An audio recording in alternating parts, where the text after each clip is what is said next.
It's 11 o'clock and we have quorum, and I'm particularly pleased to see the minister here today.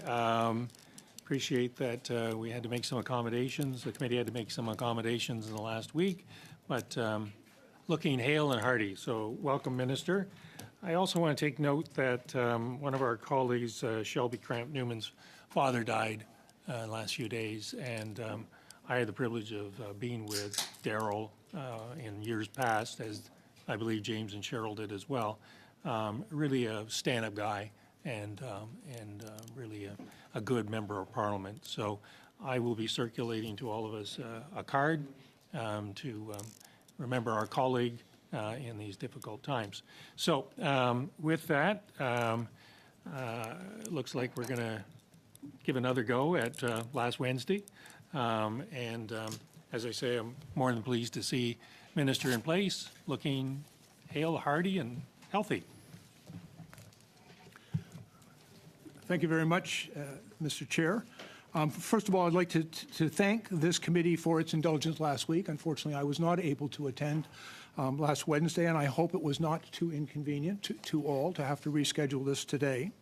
Also, I'd like to add my condolences to to Shelby Cramp-Newman on the passing of her father. Her father was a well-known and greatly respected former police officer as well as a parliamentarian, and certainly she's in our thoughts. I'm joined this morning at the table by Deputy Minister Bill Matthews, Major General Eric Simoneau, Chief of Staff of Professional Conduct and Culture, who can provide information on the CAF grievance system and the transformation process which is currently underway. I'm also joined by Brigadier General Rob Holman, who is our Judge Advocate General, and he'll be able to provide information on the framework of the grievance process as well as the legal relationships with various independent actors involved in the military system. And finally, as well, by Taylor Paxton, our Corporate Secretary, who's responsible for the coordination and administration of the Access to Information and Privacy Acts for national defense, as well as for providing advice and guidance on the application of the acts themselves. Our military and civilian staff are guided by several core tenets: that they must be politically impartial, they must be transparent, accountable first and foremost to Canadians. These tenets are fundamental to our democracy, and we will always work to improve our processes to ensure that we meet our obligations. That includes how we manage access to information and the various complaint mechanisms in place for our civilian and uniformed people alike. If I may begin with access to information. During the fiscal year 2022-23, National Defence received 2,241 new ATI requests. Over that same period, they closed 2,242, with 61.73% of requests closed within the legislative timelines. Last year's rates represent an increase from last year and is part of a general upward trend. Let's be clear, the Department of National Defence needs to do better, and our team is hard at work to ensure that this in fact happens. And despite the fact that DND and the CAF are two large intertwined organizations which deal in highly sensitive information, also challenged by size and complexity, there is never an excuse for failing to meet our legal requirements. I didn't come here today to offer excuses. DND and CAF have introduced new programs and initiatives to ensure that these new rules are being met and that the departmental processes are improving overall. These include moving to a paperless process to manage ATIPs and to acquiring new software to speed up the processing of ATIP requests, reinforcing the requirements for senior leaders to ensure that they are committed to compliance, and improving training required for all members of the defense team on their obligations. DND must and will improve how it responds to ATIP requests, building upon recommendations from the 2022 Access to Information Review Report to Parliament and the Information Commissioner's 2020 Special Report to Parliament, which focused specifically on national defense. Of the 2,242 requests that I mentioned earlier, staff provided a no records exist response in 593 of these cases, or 26%. There are several different reasons why the department may provide a nil response such as this. For example, the retention period for a document may have passed, or the information is not tracked by the department. We all recognize that access to information is a right for all Canadians, and that the introduction of Bill C-58, our ATIP processes have changed further to accommodate regulations around proactive disclosure and to respect additional powers granted to the Information Commissioner. And with respect to internal complaints mechanisms, just as all Canadians have a right to obtain information about their government, Our employees have the right to hold their leadership accountable through comprehensive complaint mechanisms. These include the National Defence and Canadian Armed Forces Ombudsman's Office, the CAF grievances process, and the Military Police Complaints Commission of Canada. Similarly, CAF members can choose to submit sexual misconduct complaints through their chain of command or independently.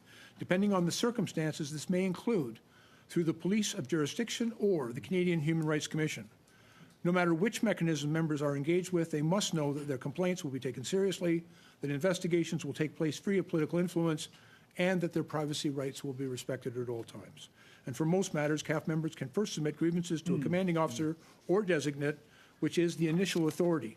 And if they are not satisfied with the decision at the initial authority, then they can then ask the Chief of Defence Staff or a delegate to reconsider their grievance as the final authority. And at this point, the Military Grievance External Review Committee will often provide recommendations to assist the CDS in making a final decision. Members of the defence team can also contact the National Defence and Canadian Armed Forces Ombudsman if they feel they have been treated unfairly, and if they are looking for information or if they are uncertain about how to deal with an issue. The Ombudsman's Office forwards their findings to the appropriate D&D or CAF authority. The Military Police Complaints Commission of Canada is another oversight agency that operates at arm's length from the Government of Canada. The Commission reviews and investigates complaints concerning military police conduct and investigates allegation of interference in military police investigations. Each of these organizations comprise dedicated, hardworking officials committed to keeping our institutions accountable. It's critical that no interference from the government or senior leadership occur in these investigations. Mr. Chair and committee members, we are working hard to improve our processes while ensuring that these organizations remain at arm's length from the senior leadership, including the implementation of CAF-wide grievance transformation efforts. We know that we have work to do. We welcome any insights into this work and any proposed recommendations that may come from your review. Thank you very much. I'll now happily answer your questions.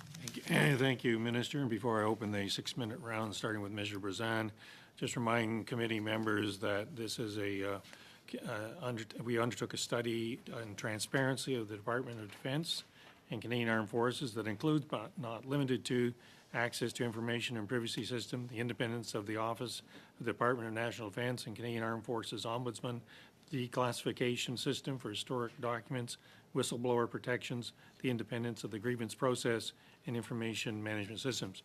I have observed in the past a certain enthusiasm for members to ask questions not entirely related to the study. I would rather hope that the members will humor the chair and tie their questions to this study. Mr. Brazan, 6 minutes, please. Thank you, Mr. Chair, and I just also want to extend my condolences to Shelby Cramp-Nyman and the entire Cramp family. Daryl was a close personal friend, and I'm hoping to be at his funeral on Thursday. Minister, thanks for coming, especially on this study, because National Defense does not have a great reputation when it comes down to transparency. The Ethics Commissioner, or the Information Commissioner in the past, has criticized National Defense as being one of the worst offenders of leaving things outstanding. The stories around Vice Admiral Mark Norman and that the code names were used instead of his name by National Defense to hide all memos and correspondence relating to the Mark Norman affair were done and critiqued and criticized. We know that with former Chief of Defense Staff John Vance that there was questions around the transparency and cover-up that happened there for a few years of the department knowing, the minister knowing at that time that there was complaints against the former general. So I'm looking at the report on the administration of the Privacy Act by National Defense, and I'm looking at page 9, figure 7. 1 year is completely missing, 2019-2020. Was there nothing in that year, or was that a typo or an error, and what's the number that should be in there? Yeah, thanks very much for the question. If I may, I'm going to turn to officials. I don't have that report open in front of me. And it's your most recent report, Bill? Yes. Mr. Matthews? I will come back and confirm the numbers. My recollection, Mr. Chair, is ATIP responses during COVID period, let's just say the service standards deteriorated, and so I will come back with official numbers, but I know during COVID there... So when I look at figure 7, I look at 2019, or earlier. There's 3 outstanding requests as of March 2023. Is that number accurate?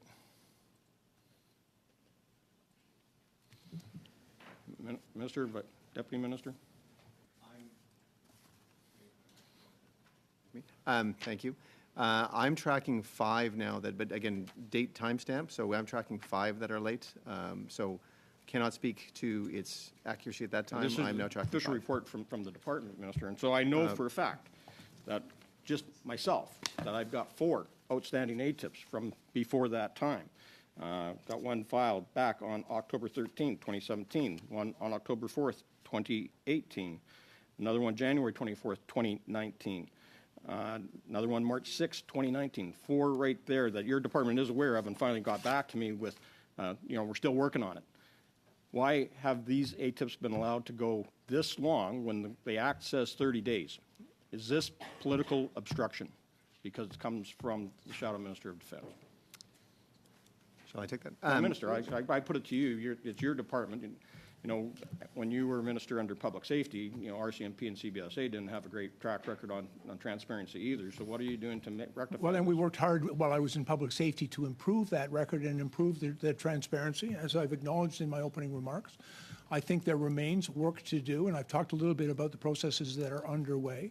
Unfortunately, I don't have available to me sitting here in front of you the information about those ATIPs. I'll happily look into the status of yours in particular, because I believe, first of all, every Canadian has a right to timely access to that information if it's available to be provided. This actually speaks to our democracy. When any of us as parliamentarians are asking the ministry for this information, like I'm talking about, correspondence around national shipbuilding strategy. We're talking about some hospitality records.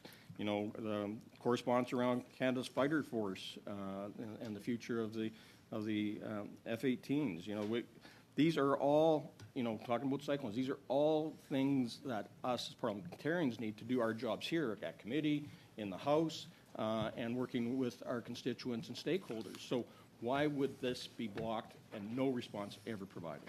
Well, again, I don't believe it should be blocked. I think that information, if it's available, should be made available to you as quickly as possible, and certainly within the timelines that are required under statute.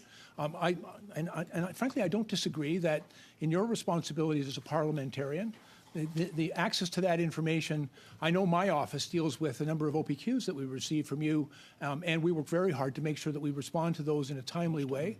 But if you've made those applications through the ATIP process, I'll happily go back and review each one of those if you would provide me with that information.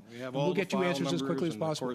Oh, that would be very helpful. I'd appreciate it if you'd provide it to me, and we'll look right into all of those. We'll do that because it doesn't smell good when parliamentarians are asking the ministry for information, not getting that information, not allowing us to do the work that we do up here in making sure that policies and programs and legislation are being properly implemented.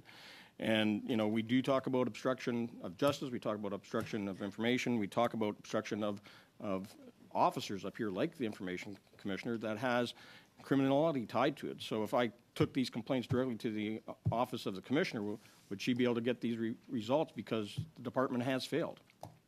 Well, you've made reference to the ministry. Those actually don't come to my office. They go to both D&D and to CAF. But at the same time, if you have queries, I'll happily assist your office in determining their status, and we'll get you the information that you require, James, as quickly as possible. Mr. Bazan, I interpret that as an undertaking on the part of the minister. Hopefully this undertaking would be completed before we finish this study. So if that could be dealt with expeditiously as possible. Sooner rather than later, exactly. Mr. Fisher, 6 minutes, please. Thank you very much, Mr. Chair. Thank you, folks, for being here. Appreciate you, your team being here again after last week when you couldn't make it, Minister. And I'm glad to hear that you're feeling better, and I certainly send my sympathies as well to Shelby and her family. Minister, my question is about National Defence being a chronic offender for ATIP requests, much like Mr. Bazan's question. And you touched on that in your opening comments, and it does sound like there's work being done to seek improvements. So that makes me feel much, much better. But you also acknowledge that DND needs to do better.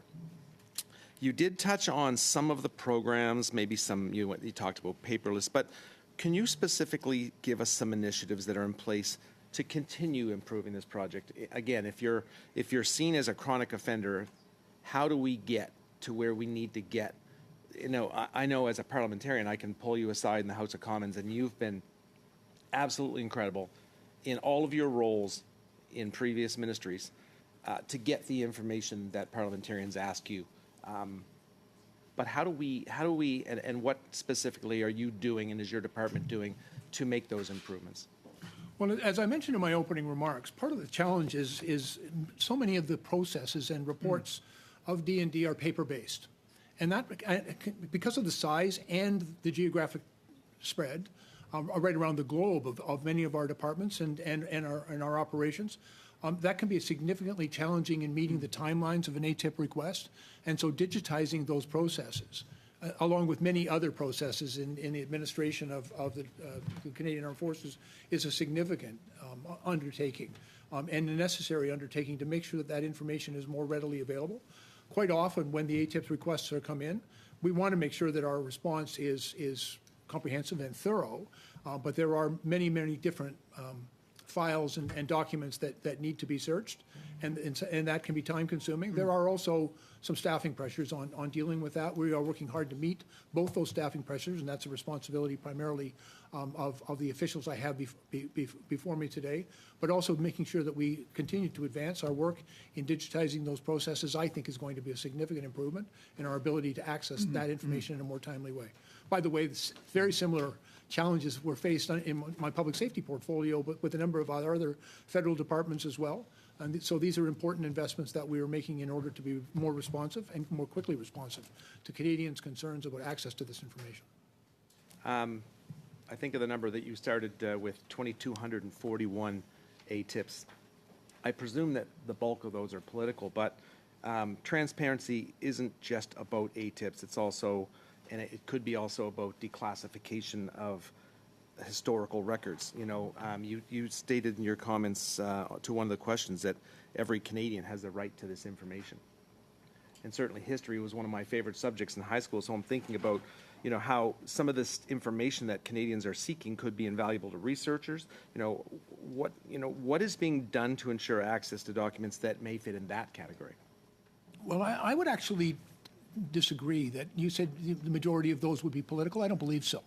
I think there's a very strong interest in academia and even among Canadians about the operations of their Canadian Armed Forces. National defense, I think, is quite appropriately an interest and even preoccupation for many Canadians, particularly as the world becomes an increasingly dangerous place. And so questions that were asked, and I would also point out that in supporting the national defense, we're spending public dollars, and therefore the public has every interest in how we're spending those dollars. And so the questions, even when they come from a political source, I think I don't question their legitimacy. One of the challenges we face, because of the nature of the work that we do, is some of that information doesn't necessarily reside only with us. And for example, I can think of one request that happened fairly recently with respect to the National Shipbuilding Strategy, where we also required information to respond to that request from a number of private contractors that we are working with in the building of those ships.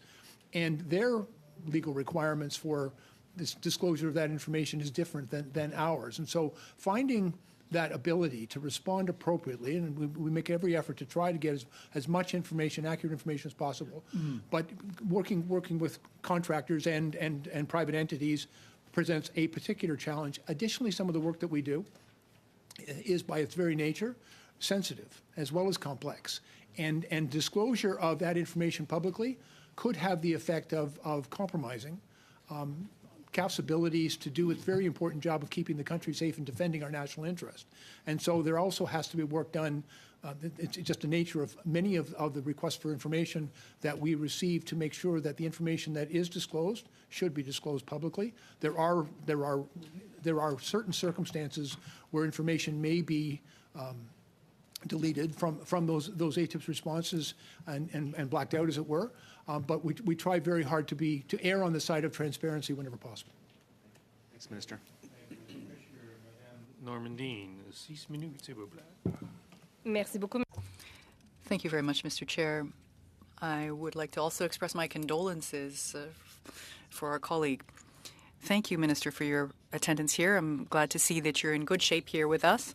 I'll start with some questions on an article that came out in September in the newspaper regarding the Integrity Commissioner from the Public Service. He was saying that the department, DND, had contravened the act with respect to whistleblowers in the public service. And what transpired from the report is that the department had unlawfully not informed these individuals of the results of those requests, and the department had not either published the results of those requests when there was evidence of wrongdoing found. So individuals had tabled complaints in 2015, and in 2021 is the first time when there was any reaction to that, and that's when it was published. That took quite a while. Is that a management problem within the Department of National Defense, or is that the result of a cultural issue in the department? If we want to solve the problem, we really need to understand it.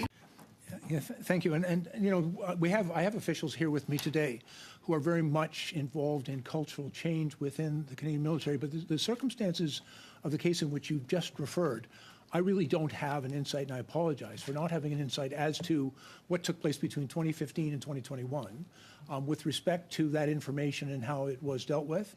I might, if I may, because I think I'd like to be able to answer it, I could turn to the Deputy Minister who could provide some insight. Merci pour la question. Premièrement, Thank you for the question.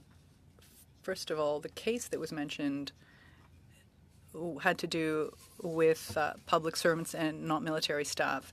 There was a lack of information at the time as to the number and frequency of cases, of these open cases. So there are now a number of new managers in office, and their job in part is to draft a list. that were being investigated. I will say, because of the sensitivity of these cases, the people who look at them are very much sensitive to sharing information, because you do want to protect the people who raise the information. So there was I would say, a lack of centralization and digitization of the cases. So we now are actively tracking those numbers and those cases, and those were really the key recommendations of Mr. Friday in his report. Comme ça avait quand même mené justement. Thank you. So Mr. Friday had to take a position regarding the fact that the department had not been in keeping with the law. The Ethics Committee recently mentioned the fact that there seemed too much closeness between officials and the minister's department, and therefore these officials turned to the hierarchical chain of command, if you will, instead of actually being fully neutral and able to provide counsel to cabinet.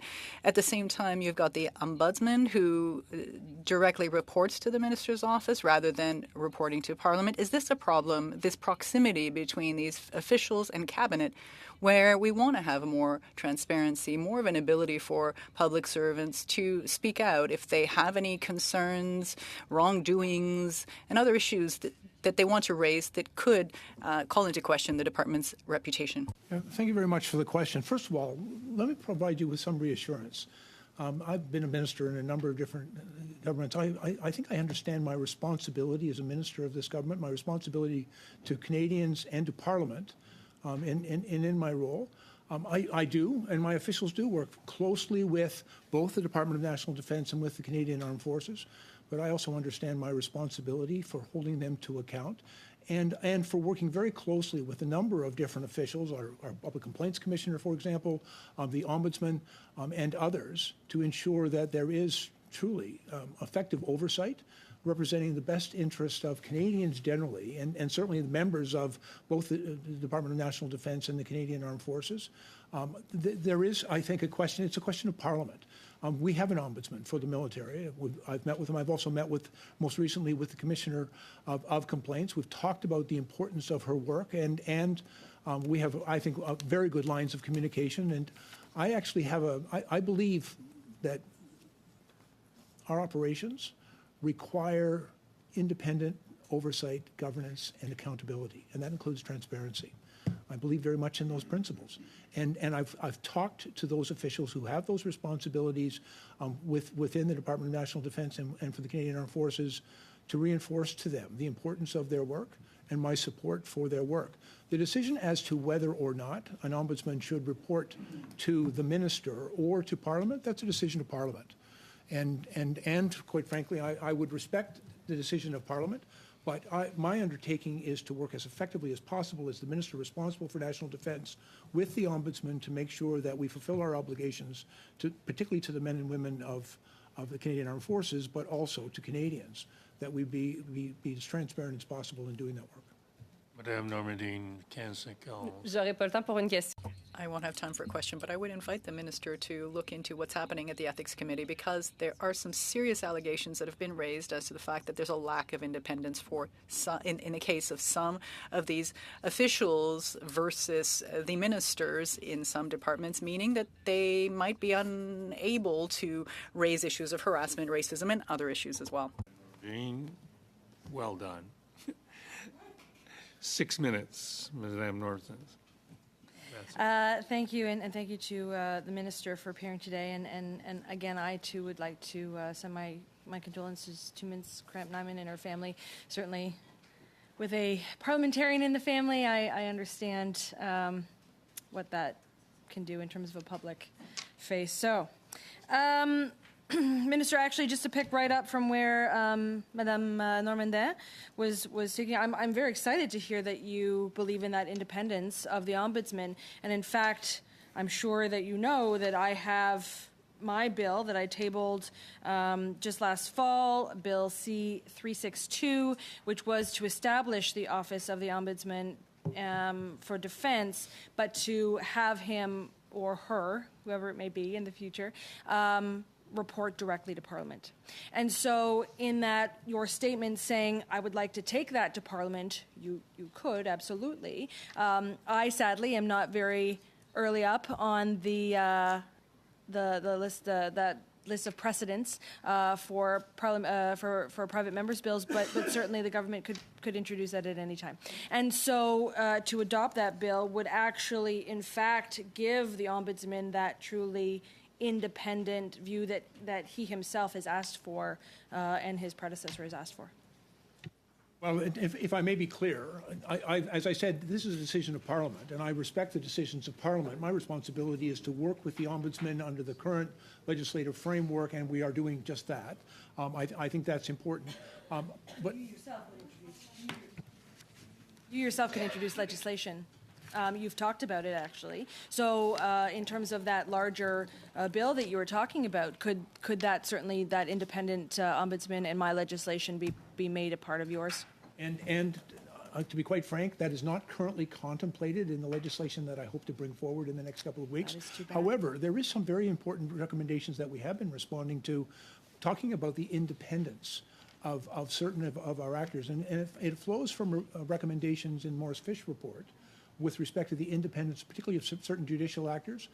And so, you know, that is something that I'm hoping to be able to address in legislation, is an appropriate response to that. I believe it's important for credibility of those particular judicial and enforcement actors to ensure that they are not only independent, but seen to be independent of the chain of command and of the minister's office. It's disappointing, though, because ultimately that independence of the ombudsman could, in fact, be elevated. It could help in terms of that transparency that we were talking about. However, so because there are so many, or there have been many, there have been certainly stories about this in terms of what we hear from the media about those nil responses, about that lack of transparency. I think of the specific story around that David Puglisi brought forward in the Ottawa Citizen, where he got a nil response on an ATIP. And yet he then received the information separately, and so that it wasn't that there weren't documents available, because they were in fact available. The option, from what I hear, isn't necessarily from journalists on that transparency. It's actually from those within the CAF themselves and DND who are looking for answers, and a lot of that is because of those who have suffered sexual misconduct, and they're looking into their own cases. They're trying to desperately get information about themselves that hasn't been released. And one of the ways that they then, if they're faced with that lack of information, is the ability to go back to the ombudsman for that support. So again, we come back into that importance of the ombudsman. Well, I would, first of all, go back and acknowledge completely the importance of ensuring that we provide all the supports appropriate and necessary to those victims of sexual harassment and sexual assault within the Canadian Armed Forces. We have also been working very hard to give them other opportunities to be able to pursue their complaints and to find resolution. We're making significant investment in the supports that they require as victims, but as well, for example, giving them access, instead of having to go through exhaust all grievance procedures, they can go now directly to the the Canadian Human Rights Commission in order to have those matters investigated. So we've been working very hard to ensure that those processes work more appropriately and in a speedier way. Giving them access to those files and that information under the current system. I think some of them have faced challenges, but we are seeing fairly significant improvements as we've responded to the recommendations of Madam Justice Arbour, as we were responding also to the recommendations of Justice Fish. We've made it a very significant priority to deal more appropriately with men and women who experienced sexual-related offenses within the Canadian Armed Forces, to ensure that we can resolve those matters more appropriately, more speedily, and frankly, more caringly. About 40 seconds. Okay, so in terms of, we all know that significant budget cuts are coming. We've talked about that here in the committee, about $1 billion. I want to ensure that in all of those initiatives that you're putting forward to improve that transparency and that independence, the programs, the software, and so on, how are you ensuring that within those budget cuts that doesn't impact your level of transparency coming out of your ministry? Yes, ma'am. Just to be very clear, I've made it crystal clear to both the officials at DND and at CAF that the spending controls that we're putting in place are not in any way to impact either the capability of the Canadian Armed Forces or the supports that we provide to the men and women who serve. And you know, there are a number of recommendations coming forward from the department. We're looking at various professional services, but there are certain professional services that our members rely on, and so we're not looking at cuts there. Other types of expenditure for consultants and executive travel, there are a number of different ways in which we're trying to find spending reductions. But at the same time, there's Thank you, also a Minister. significant increase in the CAF budget that's taking place over the next few years, increasing almost 70% Thank of you, our defense Minister. spending. And so we're We've continuing to kind of- invest in what's important. We've exhausted Ms. Matheson's time, many seconds over. I indulged myself in a few extra seconds, Mr. Yes, Chair. I apologize. I see that your health break has not impacted your ability to respond. Mr. Kelly, you have 5 minutes, please. Thank you. In your opening statement, Minister, you said that 40% of the ATIPs are not completed within the legally required time. Now, I appreciate that you said that you wouldn't make excuses, but I'll ask you a different question then. What percentage of unlawful delay would you consider acceptable? I think that the standard is well set, and we work very hard to achieve it. I've acknowledged that with almost 38.27% of those not meeting that standard is unacceptable, and improvements must be made. I think we aim towards 100%. That's what the law requires. Right. Okay. Thank you. And of course, your government, and you campaigned on a promise in 2015 to be the most open and transparent government in Canadian history. 8 years later, you are almost 40% of your ATIPs are unlawfully delayed. They're not meeting the standard that is required, and I've talked about the steps that we are taking in order to work towards meeting that standard. Back to some Mr. Bazan's, some alarming information came out in his questions. Your report says that there are only 3 ATIPs that are more than 5 years old still outstanding. Mr. Matthews thought maybe the number was 5, and yet Mr. Bazan has 4 himself.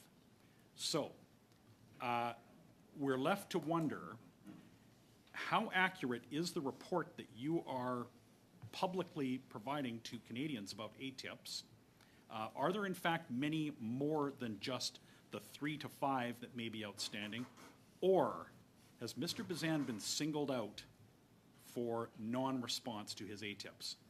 I'm not sure we have time or resources to single out Mr. Bazan. However, as I've already offered to him, if he provides me with the information on his requests, we will, first of all, determine their status and compare it against the existing data. Okay, the information is public. These are ATIPs. This is not something that should require a televised committee hearing with the minister to sort out. These are old requests for access to information, just like any member of the public should be able to file. Well, and I'm grateful that Mr. Bazan brought it to my attention this morning, because it's the first time I've learned that he had 4 outstanding ATIP requests. I have undertaken to him and this committee that I'll look at those to see their status. When we say outstanding, we're just talking about the ones that have been outstanding since 2019 or earlier. There are a lot more than just 4, but these are the ones that are in an almost hopelessly delayed situation. Are you able to assure this committee and assure Canadians that these 4 ATIPs of Mr. Bazan's really are the only ATIPs from 2019 or earlier that your department has failed to process? And again, as I've undertaken it, when Mr. Bazan presents me with that information, I'll compare it against our records and speak to the Deputy Minister. He's indicated that he's aware of 5. I haven't seen that data, but I'd like to see Mr. Bazan's reports, and we'll compare it against the data that exists. So you're certain that there are no journalists, no academics, no researchers, no members of the public, no victims of sexual assault, no other members of the public that also may have outstanding ATIPs? No, I've actually read, as Ms. Matheson shared with us, there are a number of journalists complaining about outstanding records as well. It's one of the reasons I've said in my opening remarks that I acknowledge that more work needs to be done, and we are working through the processes to improve our response to ATIP requests. Okay. How else would you explain that of all of the thousands and thousands of people that file ATIPs, that an opposition member of parliament seems to be the only one that has ATIPs that old that are outstanding? I wouldn't want to speculate on what may have happened. It's one of the reasons I've invited Mr. Bazan to share that information with us. We'll get to the bottom of it. All right. It's hard. Well, I don't have very much time left, and That's true. Well, then I want to comment on. There's so much I could get to, but C-58. You mentioned it in your opening remarks. The Information Commissioner of the day called it a step backward. She called it one that actually took away some of the access to information that existed before 58. So it was more than just a broken promise. It was a reversed promise of the 2015 election. But your government, you mentioned the order-making powers. Your government is presently refusing to comply with an order of the Information Commissioner and taking the information to court. Is that openness and transparency at work? I don't. Would love to answer that question, and if he can do it in 15 seconds, we're happy to entertain that. Otherwise, I'll move on.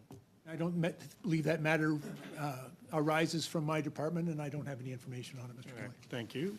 Thank you, Mr. Kelly. Mr. Fillmore. Thank you, Mr. Chair. Minister, Generals, Deputy Secretary, thank you very much for being with us today.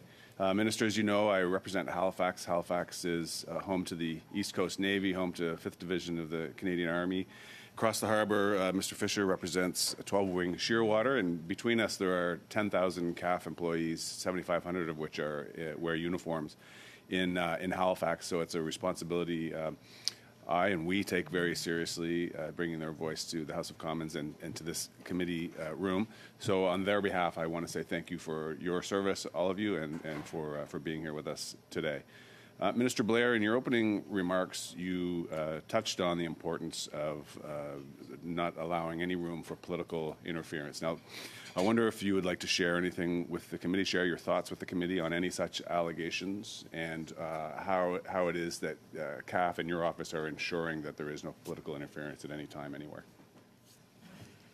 Thanks very much, Mr. Fillmore. And let me give you an example. And although there has never I've not seen evidence that there is interference, for example, in the decisions made by certain officers and members who are responsible for the justice within our justice system, because they are in fact appointed by either the Chief of Defense or by the Minister.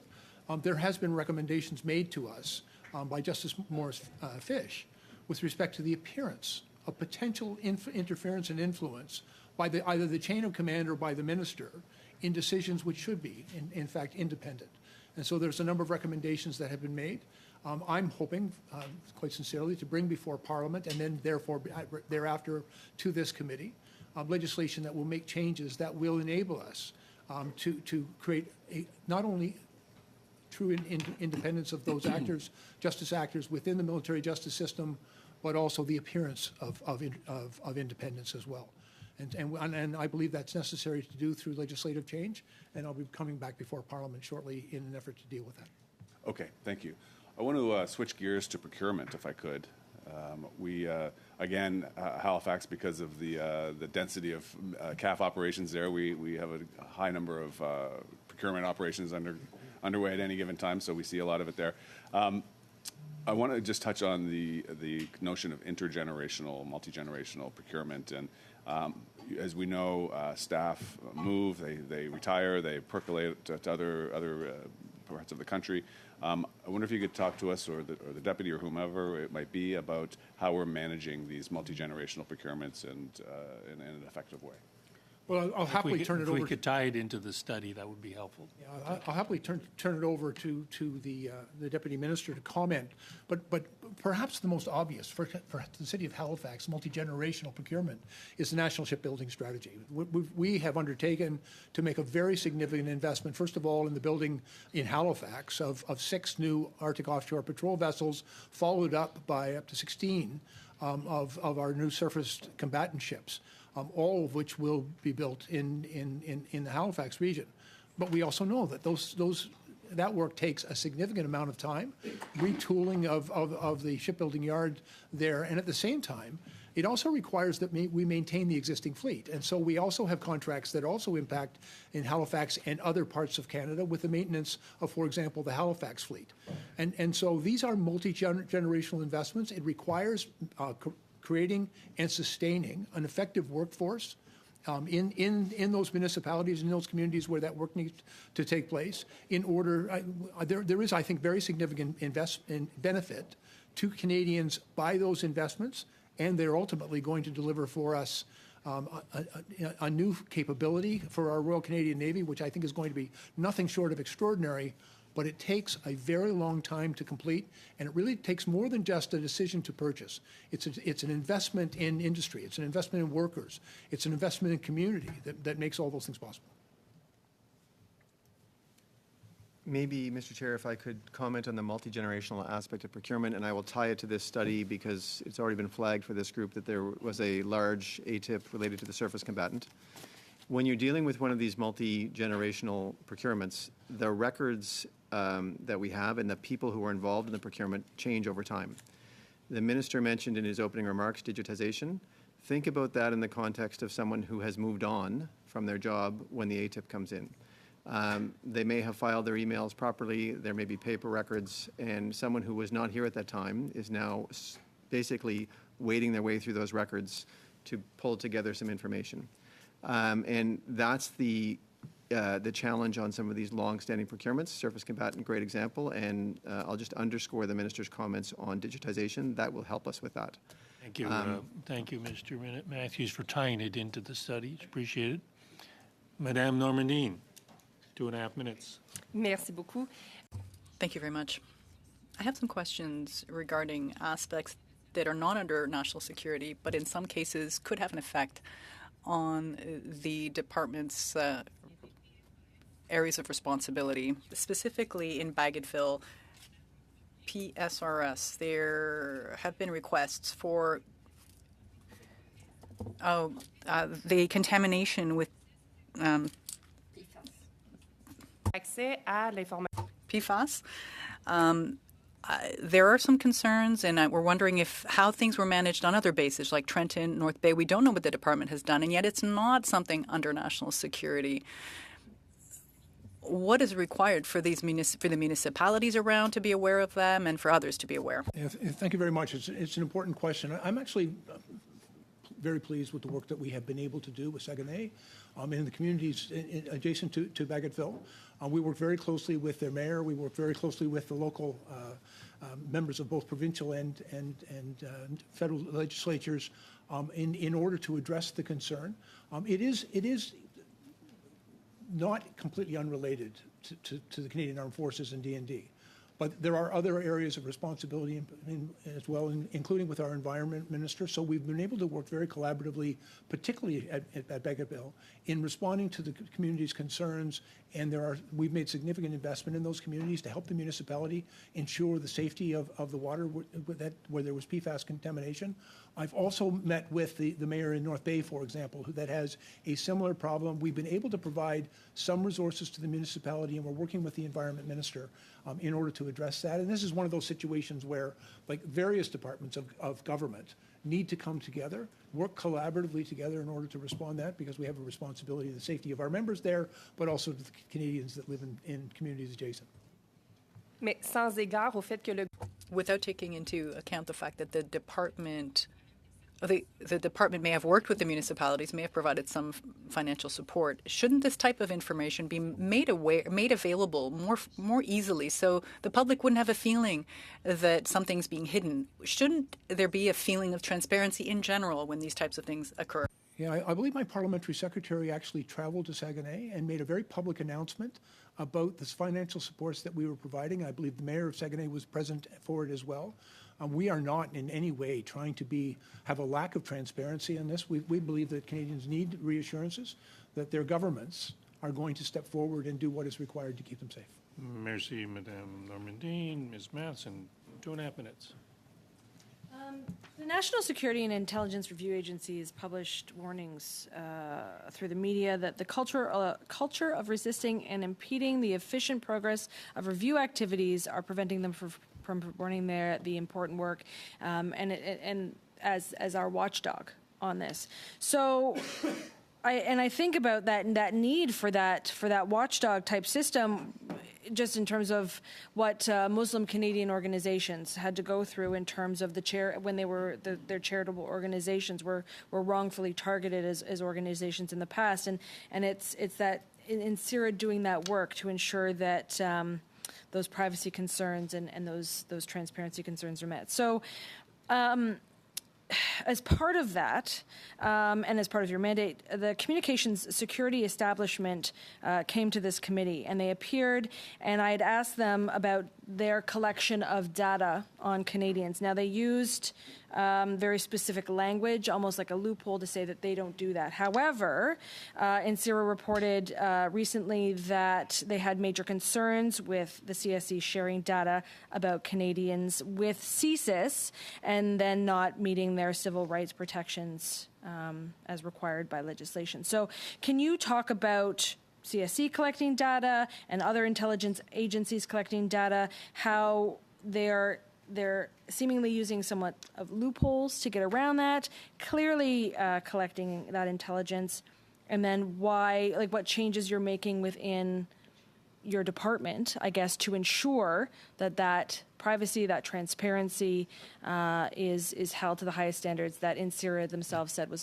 an issue. Well, and let me be very clear. First of all, I work very closely with CSE and have in other portfolios as well, but their legal mandate, their authorities do not allow them to intercept the communications of Canadians here in Canada.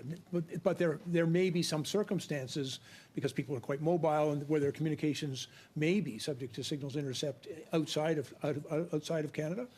We are very fortunate, I think, by the structure that currently is in place through NCIRA, that performs a very important review function, as well as NSI COP, and we've recently established another oversight body within the government, the National Security Council, and as well, I very regularly am updated on the actions of CSIS and the work that they do. I can only share with you that it's very clear to me, and speaking to the chief and all of our staff, they're very mindful of the legal constraints on their operations, and my experience has been that they're very rigorous in their adherence to those legal requirements. If NCIRA has concerns, happily look at them, but that is not consistent with my experience with them. Thank you, Ms. Matheson. Extraordinarily difficult question to answer in 2.5 minutes. Yeah. Get more votes. Ms. Gallant, 5 minutes, please. To the Minister, have protocols been put in place to ensure all evidence is transferred to the investigating police force without exception or redactions when a sexual assault case is referred to the civilian courts? What I have made clear is to the police is, first of all these cases are to be transferred to the police of jurisdiction. But I will also tell you that in order to give that effect, I've been working very closely with Solicitor Generals right across the country, but here in particular in Ontario, in order to make sure that the police are able to conduct these investigations and receive that information very quickly and timely. There is a real challenge as we are moving through the legislation that I believe is required in order to change the way in which those investigations are now going to be conducted exclusively by the police of jurisdiction and the civilian policing system in our provinces, and as well prosecuted within the civilian justice system. That is going to require legislative changes, and I hope to bring that forward. But would you please provide the committee with a written outline of the protocol that will happen because there are existing cases that are being transferred to the civilian courts and they aren't getting the information that they know was put into evidence. Now, next, it's not just ATIPs, but grievances that are not responded to. So we have a situation where we have a whole squad or pod of women who had a senior officer come into their pod at night. That's what it's called in Saint Jean for basic training, and grope them from time to time. Now, this complaint was put forward by more than one woman, yet when one of the complainants went to the commanding officer, who was a female, and said, we haven't received any reports on what's being done about this, the commanding officer said, there have been no reports made.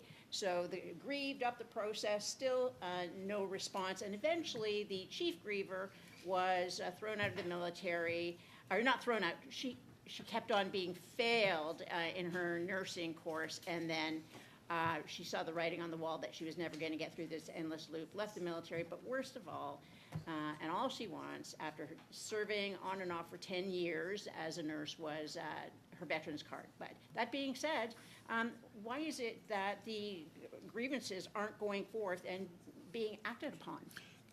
first of all, can I tell you, I don't know the particulars of that case. However, the circumstances you describe are completely unacceptable.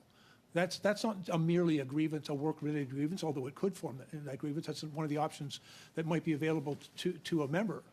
But what you've described is a crime.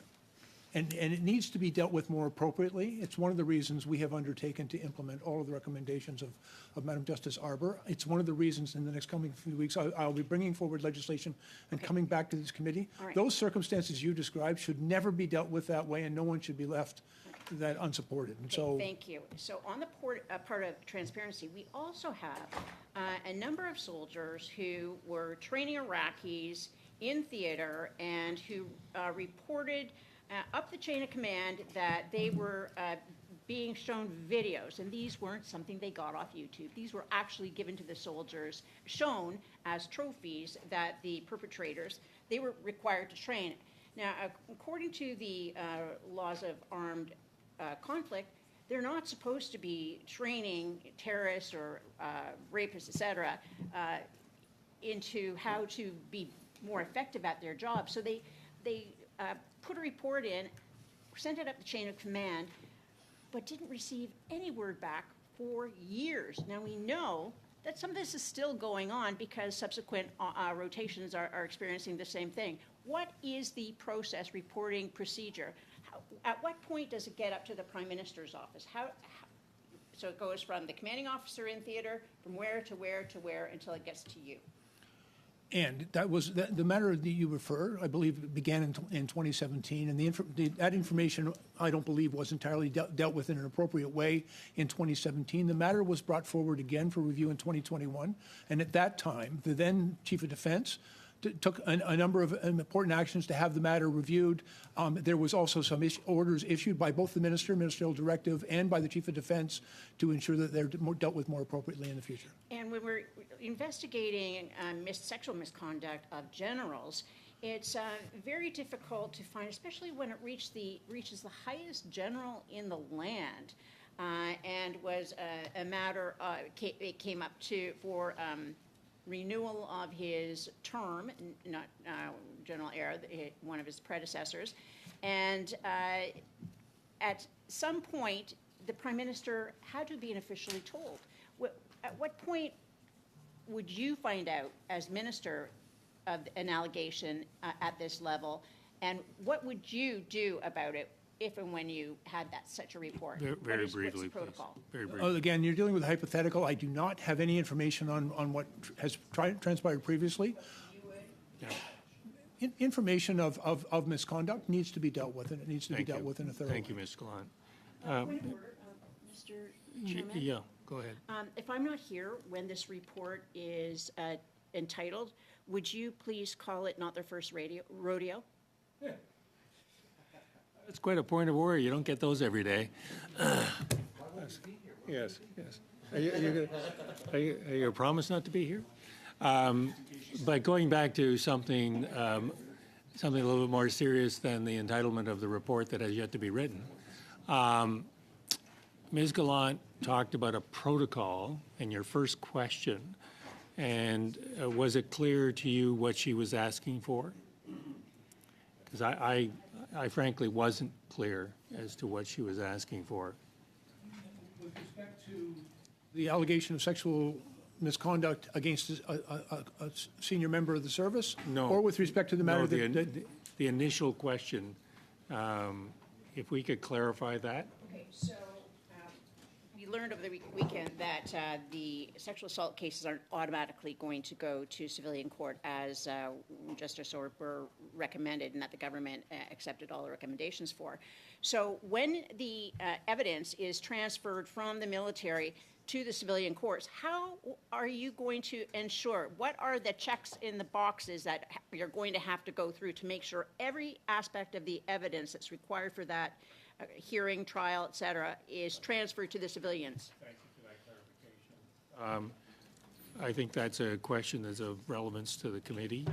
I hope that between you and Mr. Matthews that the leadership can respond to the protocol that she's asking for. Is that clear? Is that a reasonable request? There is a responsibility for law enforcement that may have evidence in order to disclose it, and that information should be going to the police that will actually be responsible for the investigation, and therefore must also be disclosed in a fulsome way at any subsequent trial. Again, clarity is required here, and I believe that clarity is best achieved through legislative change in the National Defense Act. And we'll be talking more about that in the weeks to come. Well, I'm rather hoping that we get the current situation, how the reference to civil authorities goes, and what information is included in the transfer of the file. That seems to be a reasonable request, given that this is a transparency exercise, and this was one of the most significant recommendations of the Fish Commission. And Mr. Chair, all relevant information must be disclosed to the police that are conducting the investigation. That seems to be the only way, actually, you should go. Of course. And anything else would be an obstruction. Right. Final 5 minutes goes to Madame Lambropoulos. Chair. And thank you, Minister, for being here with us today to answer some of our questions.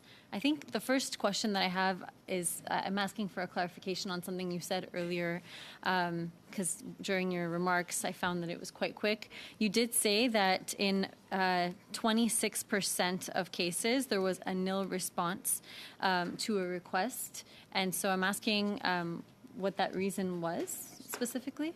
You had given a couple of reasons why that would be the case. Yes, there are several different reasons why they may provide a nil response. The retention period for a document may have passed and the document may no longer exist. It may also be a circumstance where the information that's being sought by an applicant is not tracked by the department, so that information may not be kept. And so under those circumstances, if somebody asks for information that does not exist or that no longer is retained by the department because of either the passage of time, there's a retention record that exists for various records, and if it exceeds that period of time, it may no longer be available.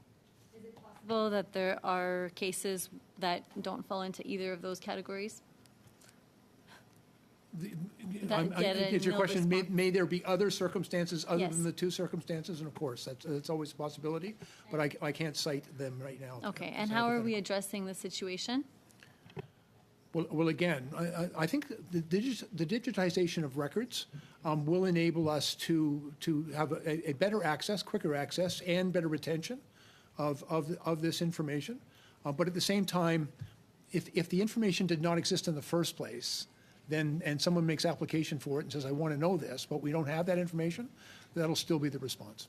You also mentioned that there's that you guys are kind of cracking down on senior leader compliance. And so I'm wondering, in the case of currently already in the Act, it does state that there are consequences of non-compliance. And I'm wondering what currently is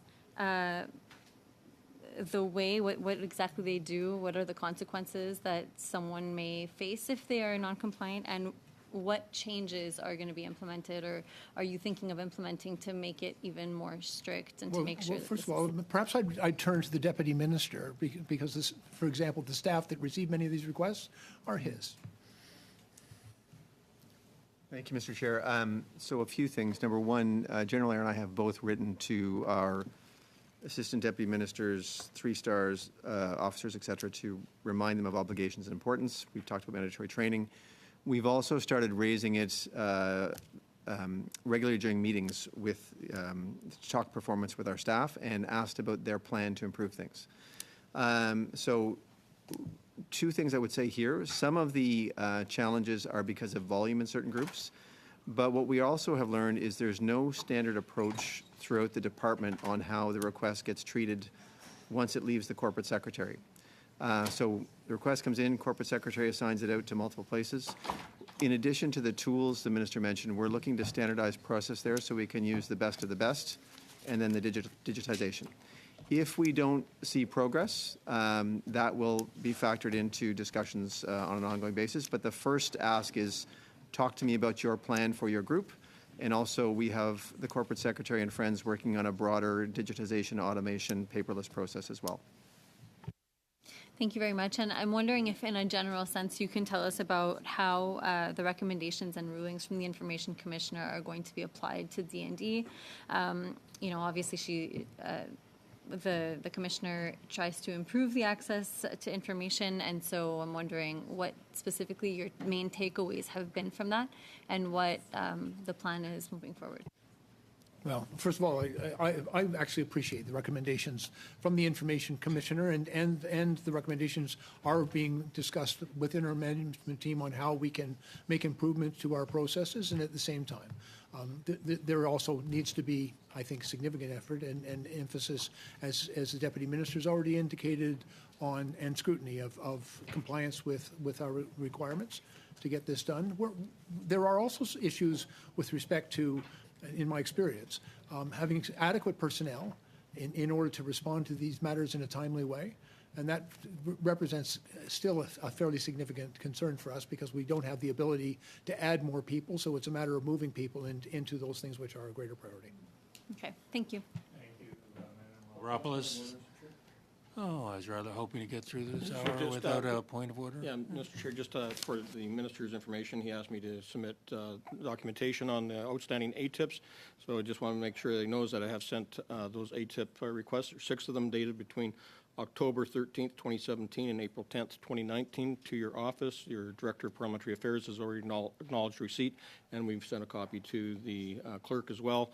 And I just also encourage anyone else out there that are parliamentarians or journalists in particular, if they have any outstanding ATIPs, to bring those to our attention so that we can properly do our study here on what's not getting done.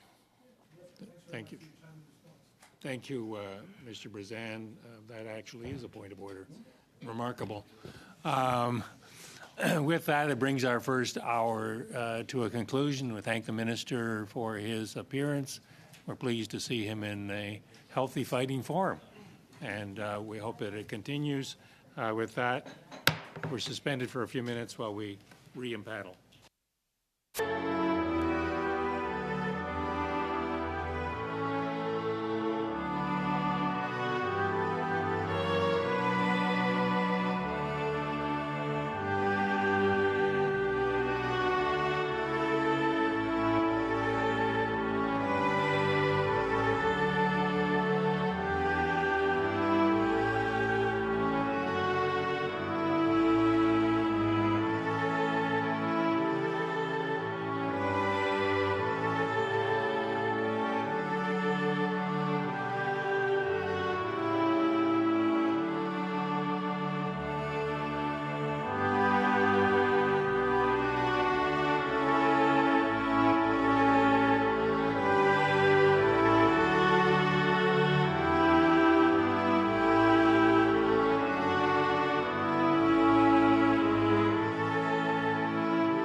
the second hour.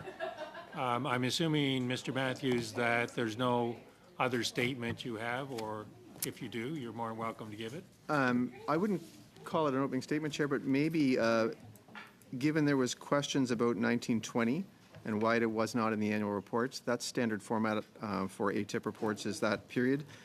I had indicated to the question that I believe there was a degradation of response time during that period, and I am indeed correct. During 1920, 1,900 ATIPs closed, 1,900 ATIPs received and 1,300 closed, so a gap of about 1,600. So the backlog went the wrong way during that year. 1920 or 2020? That was 1920, 2019, 2020. Okay. Sorry, I get it now. Okay, okay, that's good. With that, we'll start our 6-minute round with Ms. Gallant.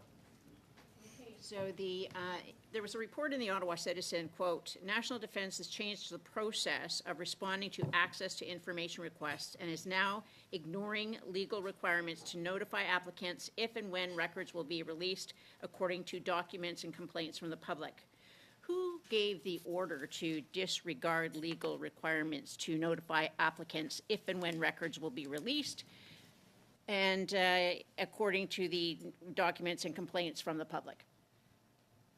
You, Mr. Chair, I'm not aware of any order to disregard legal obligations. That sounds like a dangerous thing to do. We are changing ATIP process. The Minister touched on this in terms of how we digitize and manage these. So there is change to process, but no order was given around not respecting legal obligations. Since you have acquired a new minister, what steps has he taken to ensure that material requested is provided within 30 working days? So in terms of managing the response backlog to ATIPs, that's frankly my responsibility. I have engaged the minister on the process changes we have underway, and his direction to me was we need to do more. So we have talked about making additional changes, and he highlighted those for the committee earlier during his testimony. Okay, then what steps have you taken on the minister's behalf to ensure those submitting ATIs are provided with valid reasons of why more time is needed? Well, a couple of steps. It's a bit of a long answer. I apologize, Mr. Chair. It starts with training and people understanding their obligations, but also proper record keeping. If we were in a world where everything was digital and people dealt with information as it came in, that would allow the recipients of the ATIP request, once it leaves the Corporate Secretary's office, to provide information more quickly for review. We are in a world of chasing down manual records, new people in jobs, and sometimes, you know, cleaning up someone else's work takes longer than it does to go through your own work, and that's why we need to digitize. Okay, so would you please walk me through the steps that are taken on your department's behalf when, from the time an ATIP is received? What happens? Where does it go? Sure. I will start, Mr. Chair, but my colleague, Ms. Paxton, will have to help me out. Number one, ATIP request received. There is a quick look for clarity. If the request is not clear, sometimes there's a back and forth with the requester to see if we can get a more clear request. If it's clear, it will then get assigned to the responsible ADM group, so that could be finance, procurement, HR, or on the military side, Air Force, Navy, etc. There will be an ongoing dialogue if there are anticipated problems with the request, i.e. the volume is so big that we might require an extension. That will come back through Taylor's team, and she will work to help try and find a solution, acknowledging the challenges we face. Taylor, anything you wish to add? I would only say, thank you for the question, that our team works really, really diligently to collate all of the information we receive, and that is a lot of information from time to time, depending on the request that we have in our hands, and we work really hard to ensure that we can get that done in a timely manner. Sometimes it takes longer than the 30 days. Thank you. So, final point for me here, Mr. Chair, when the information comes in from the various organizations, and it's often multiple, they may have done their own redacting based on what is confidential, secret, etc. The Corporate Secretary's team will also look at it both ways. Is it an appropriate redaction, or are there things that they have missed that need to be redacted according to the Act? So there is that review led by Ms. Paxton's team once the information comes back into her office. Well, how is it decided what needs to be reacted for security reasons versus what is redacted for political reasons to cover for ministers? Well, if you look... Or generals, for that matter, somebody in the chain of command. So the legislation is our guide here. The criteria for exemptions are pretty clear. Personal information, damage to Canada's reputation from international affairs perspective, advice to minister, proprietary third-party information, which is the most interesting one, and we should talk about that, and cabinet confidence. So those are the guidelines we use. Nothing to do with embarrassment to an individual or awkwardness to an individual is not a criteria that is used. The proprietary third party is interesting because we will consult with our industry partners on that. They, by default, will want to protect their information as much as possible. We will try and move them along if we can, but that is a really interesting dialogue with industry when the information that will be released is, in their mind, proprietary. And for the JAG, how do we know, and what protocols do you have in place to ensure when a sexual assault case goes from the military to the civilian courts, that all the evidence is transferred? So thank you very much for the question, Mr. Chair. So as the superintendent, my job is to ensure that the independent actors have the space and the resources that they need to carry out their roles in that space. I have not given any direction with respect to the transfer of evidence or case files. That's within the independent authority of the Canadian Forces Provost Marshal. I have taken note of the question that you asked to the Minister. I do think that there is some information that we can share with you in that respect, and we'll take that on notice. Okay, and when there are, when we've got the law of armed conflict and we had the situation in Iraq, how would you intervene and ensure that the issue is being addressed from your standpoint? So I am Exceedingly difficult question for which he's given you no time to answer, but take 15 seconds, please. So I am responsible for a training package that's called the Canadian Forces Code of Conduct for International Operations, which sets out a simple set of 11 rules in a code of conduct and an instruction package. All of that is delivered to every person before they are deployed. And those rules, I understand, continue to be issued by commanders as part of the soldier's card and the rules of engagement given to Canadian Forces members. Thank you, Ms. Gallant. Mr. Collins, 6 minutes. Thanks, Mr. Chair. And I'd like to pick up on the disruption that COVID-19 played with the provision of government services, and obviously some of the interruption in our compliance to the rules and regulations related to access to information. And so the pandemic obviously created many challenges for us. I know that for me, when I was a municipal councillor at the time, I was working from home, oftentimes maybe even using my own personal telephone, my own personal computer to do work. We were trying to make the best of a bad situation, and it disrupted certainly not just our daily lives, but our work life. And so can you relay to the committee, Mr. Matthews, in terms of, many employees go home, they're working under different circumstances. Can you relay to us the challenges that maybe the working from home environment played as it relates to complying with some of the regulations that you've been asked about today? Certainly. Thank you, Mr. Chair. A couple of points, and I should start by acknowledging that I was not at Defence during the peak of COVID, but I was certainly in close contact.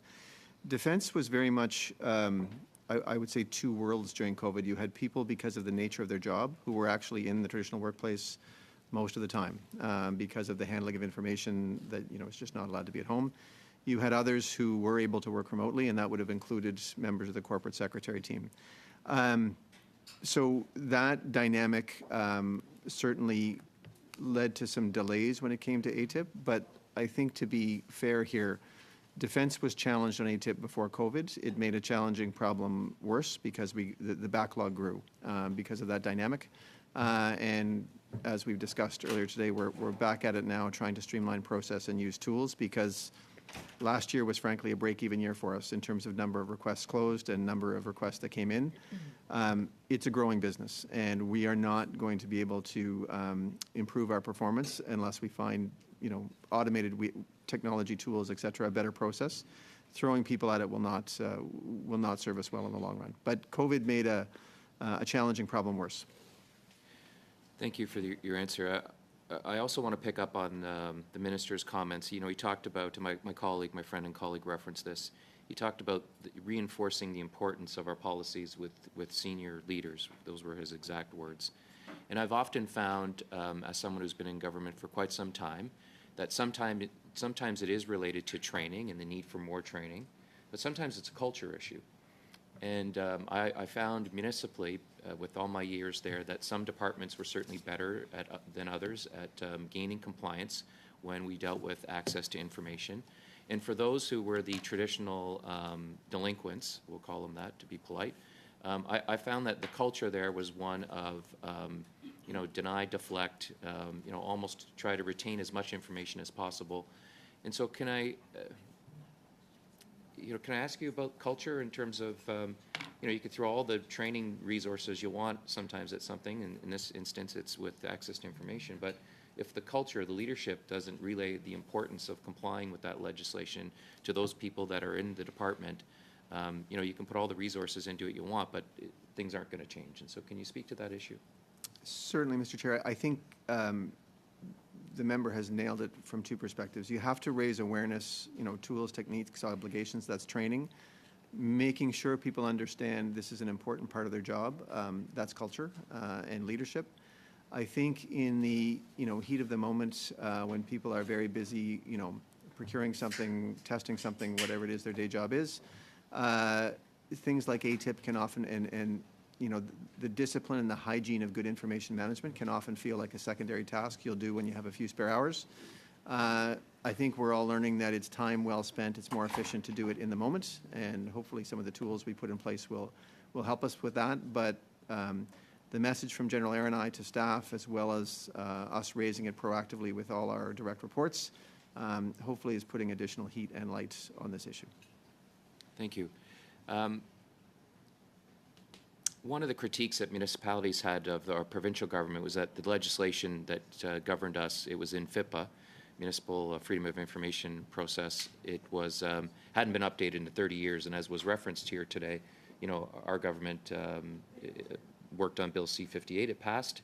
It updated the legislation, and up until that time, consecutive federal governments were seen as dinosaurs as it relates to access to information, whether it was from journalists, whether it was from citizens or people in the workplace. Can I get your thoughts in terms of Bill C-58, and how long does it take for a department to nail it down in terms of you would have had to retrain. You had an old system that had been in effect for decades. You have new legislation that comes in. We're now changing the rules. How long does it take to right the ship in that regard as it relates to, in this instance, Bill C-58? In 30 seconds or less. Okay, maybe we'll have to come back to this, Mr. Chair. I think I will avoid Bill C-58 specifically. I think one of our best friends on this is making data and information more open by default. And that will then, in theory, you start publishing data sets, which we've been doing, just to make information more accessible to Canadians who are curious. Defense will always be challenged in terms of what needs to be protected and what doesn't. It's a sensitive space. Maybe next round we can turn to Taylor for Bill C-58 specifically. Thank you, Mr. Collins. Madame Normandine, 6 minutes. Merci beaucoup. Thank you very much. In June of last year, the Ethics Committee did a study on access to information in Canada, and in the context of its recommendations, the committee referred to two departments where there are issues with ATIP, immigration and defense. And one of their recommendations was to create an expedited system for requests that have something to do with sexual misconduct, etc. And this is a recommendation that was not welcomed by the minister, saying that we shouldn't give a different status based on the identity of the requester.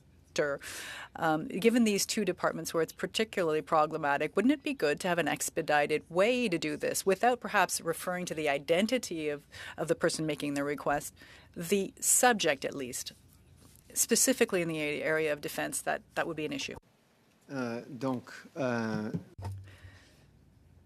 So that's an important question. Given the fact that the department has to deal with a number of challenges when it comes to complying with the Act, having a prioritization system to prioritize some matters or some cases ahead of others, that's challenging. If we could, we have to respect the law, 30 days, and we are struggling. So if we can do things in general to improve the access and the response rate to the 30 days, that's good for the whole system. I think we also have a challenge where many people are putting in access to information requests related to personnel files because they have been unable to get the information they request on release and other methods, and I'm thinking here of medical records, et cetera. If we could improve on that process, that might reduce the need for these other ATIP requests that come in if we'd answered the question properly in the first place. So it's an interesting idea. I think, given the challenge we face on timeliness, I'm more focused on tackling the system as a whole as opposed to prioritizing some requests over others. Merci beaucoup. Thank you very much. Another aspect that we heard about was at the Commission on Foreign Interference. A number of experts mentioned that Canada was probably one of the least transparent countries when it comes to national security. We know that the telecommunication security establishment falls under defense. And in the context at Defense Committee, we've already issued recommendations that perhaps the communication security establishment be more transparent, that people be aware of these cyber attacks. Now, we know a committee is focusing on C-26, focusing on the private sectors having obligations. Shouldn't the Department of National Defense show an example and be more transparent, more proactive in disclosing when there are cyber attacks or other issues, rather than have that be somewhat obfuscated? As national defense, security, intelligence and defense security of information is really critical. The first time we classify a document is that's where it's important to matter. Bias in the department of trying to classify everything as secret, protected right from the get-go. And once it's classified that way, if there is an ATIP that comes in, it really requires more care and attention to process. I would tell you that if you train people properly on what truly is secret, what's protected, and you classify things the right way the first time, that actually leads to greater efficiencies. But I think without proper training, the bias in a place like defense, because security is paramount, is going to be to overclassify documents from the start, when in fact, I think we could do more when a document is first created to say, you know what, this shouldn't be classified, and we, that alleviates part of the problem. The other piece now, we are going through under open government and trying to declassify a bunch of documents and releasing our data sets, and that work is going on. But once it's classified a certain way, ça crée beaucoup de la paperasse pour... It creates a lot of bureaucracy, makes it difficult to be able to publish this information. Merci. Thank you. I was referring perhaps more so to the in real time aspect when these attacks occur, but your answer leads me to this. There seems to be duplication when there's a request for declassification. One department will declassify, the other will not, and there seems to be sort of a lack of energy, and it's wasteful. Would it be good to have a declassification center rather than have, if you will, major guidelines that don't seem to be applied consistently from one department to the next? Perhaps. In general, centralizing systems within the federal government, given its breadth, is difficult. But to develop some measures to clarify and ensure the consistency in the interpretation of these things, that's worthwhile. So Madam Paxton works with her counterparts in the other departments to make sure the interpretation of intelligence is consistent. But as you've already mentioned, it's not always the case. Ms. Masson, 6 minutes, please. I feel like we're consistently in a bit of a loop in terms of when we're discussing a lot of these access to information, transparency, privacy issues. when a request is filed, there was some question about ensuring that we both protect that transparency and that information stream itself from that political interference, but of course senior leadership interference. And when I was on Status of Women, and we were trying to get into a lot of what had happened under General Vance, and certainly in terms of sexual misconduct, I myself spoke to the Provost Marshal, as you had mentioned, General Holman, and we consistently questioned and said, are you able to investigate senior leadership above you at the highest ranks through that chain of command? And there was an insistence, absolutely. And then it came back later that, in fact, there had been a huge failure within that there wasn't that investigation that was able to happen at those highest seniorship levels. So in terms of access to information, when people are filing that, and the scope at which I mean, it's based a lot on an honor system, and within that system, there is time, there is the ability to limit information. There are instances where there is nil information when it comes to sexual misconduct cases, and therein lies that window of the problem. So the one thing that I see, and it's why I put a bill forward, was to provide the only true independent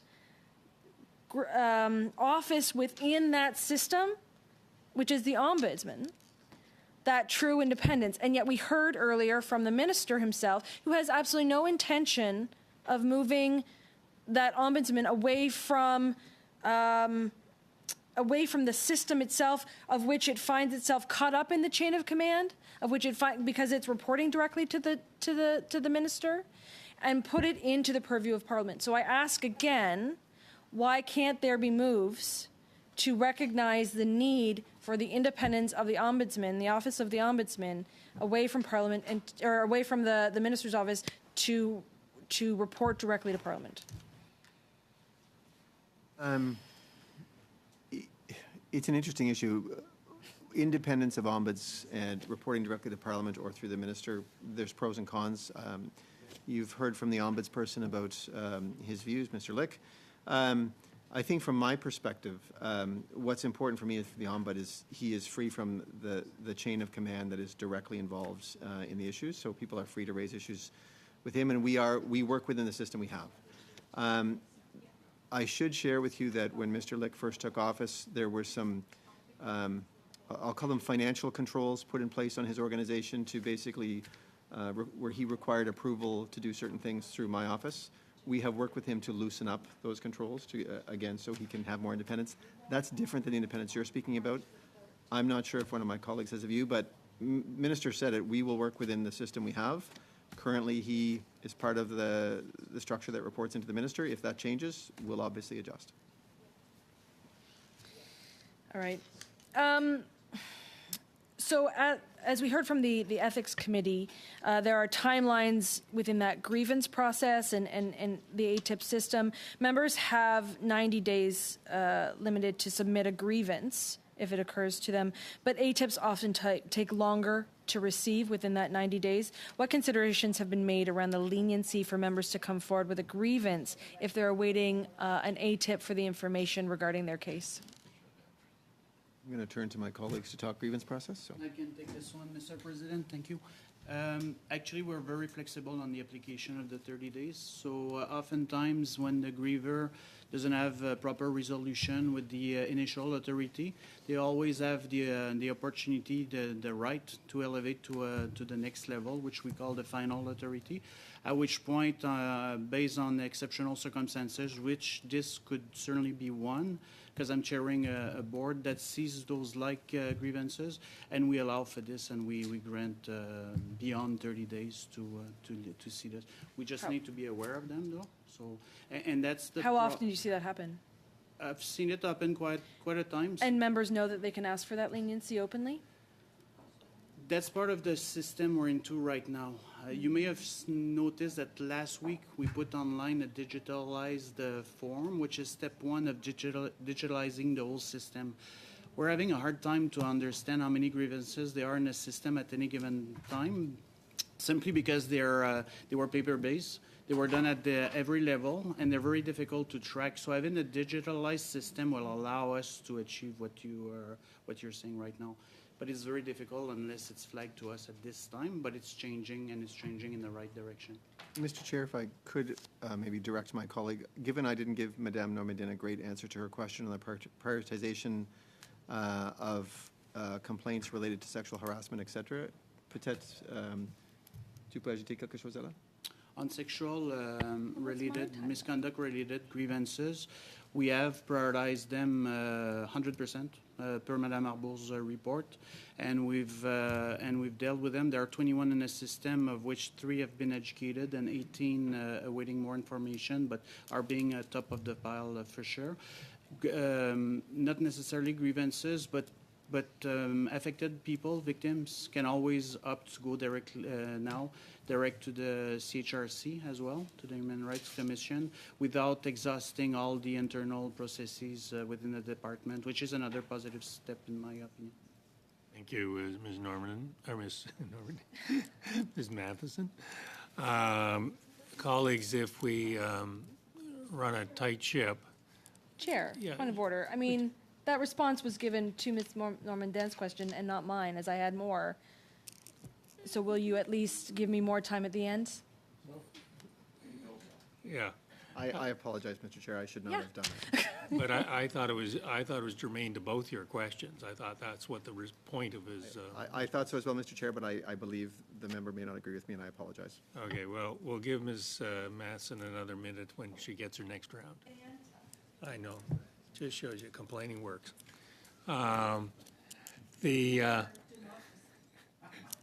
Democracy. So if we run, I always get so much help chairing this committee from so many sources. If we run a tight ship, we'll run about 5 minutes, maybe 10 minutes over. So with that, I'm sure Mr. Kelly will hit the 5-minute button right on the head. 5 minutes, Mr. Kelly. Thank you.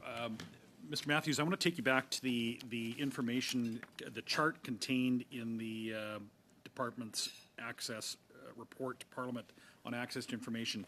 In response to, I think, Ms. Gallant's question, you said that you omitted the 2019-2020 year because of COVID, and you gave us the stats. Okay, sorry, you're shaking your head. Why did you omit that I year? gave you the stats for that year. The report covers, I believe it's a 3-year period, so that year dropped off, is my recollection, but I can check, and if we've omitted something that should be there, we will. Well, there's bring it like a back. blank, but there's nothing between, it gives you 2018, 2019, and then it goes to 2021, 21, 22, 22, 23. So We'll check and see if we need an update there. Because it's actually doesn't look very open and transparent if you just skip a year.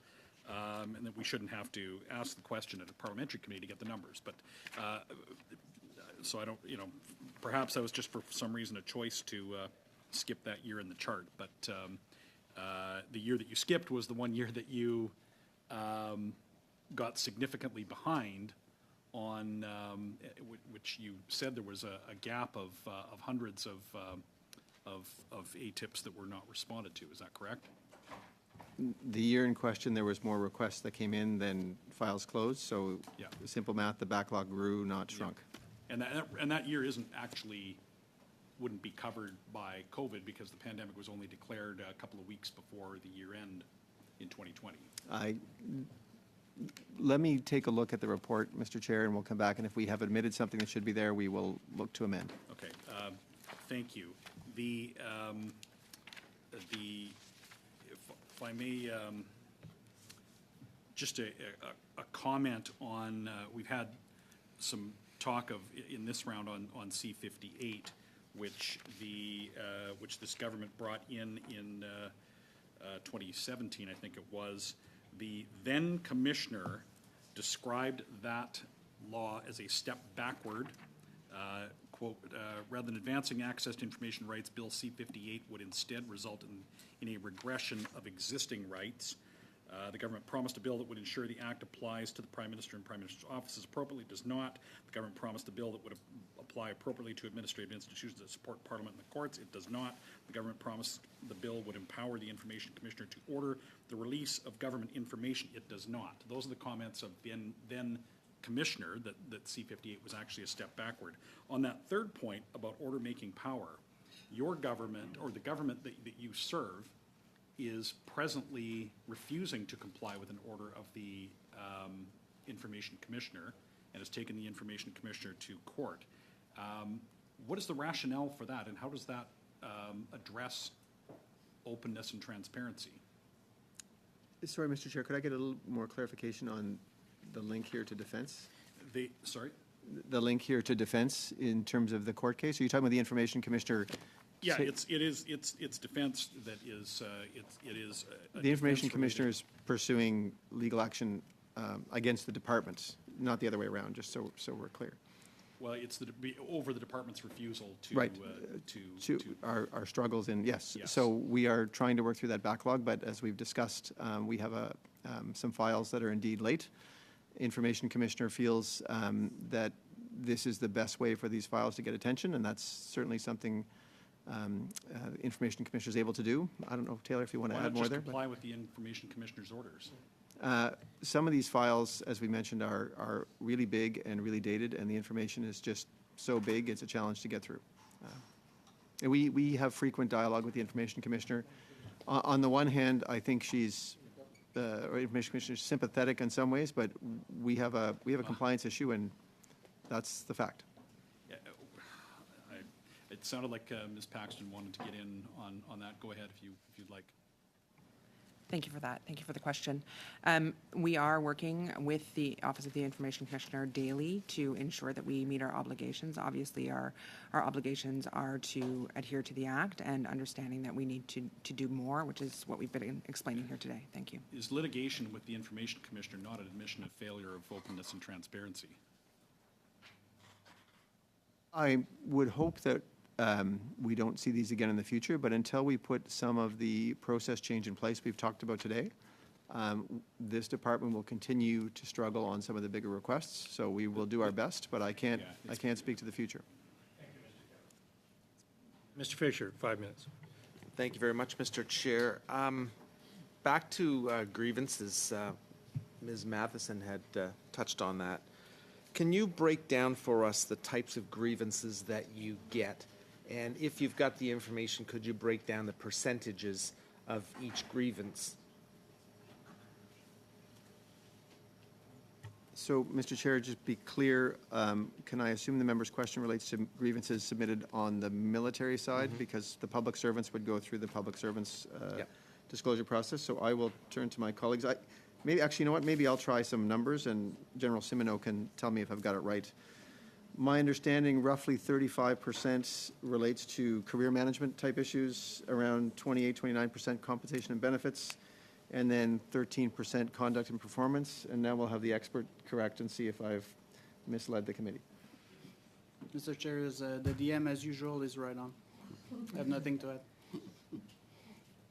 So that's 48%. Sorry, 35% grievances, career management, another 28 compensation and benefits, and another 13 conduct and performance. Okay, thank you. Do they, I assume that they would take different lengths of time depending on which type of grievance it is to get a resolution? Mr. Chair, all grievances are equal, except the sexual misconduct-related grievances that have been prioritized, and we're talking 21 here in the system. So, but all the other ones are first, as they come in, they enter the system, and we treat them per the timeline of the system. So the initial authority has 4 months to see what they can do for a grievance. At which point they can ask the griever if they allow more time than the 4 months. So it rests with the griever to decide whether they allow the initial authority more time or not, or they can go to the final authority directly. At which point we're not time bound, but we're trying hard to educate those grievances and to solve for our members. Thank you. We hear often of the federal government has outdated information systems. the information management systems at National Defense, is that contributing to a delay in ATIP responses? It is, and it is multiple systems across the department, Mr. Chair. And so when we do receive an ATIP request, it will get farmed out to the various entities who might have information. We have systems that are not integrated.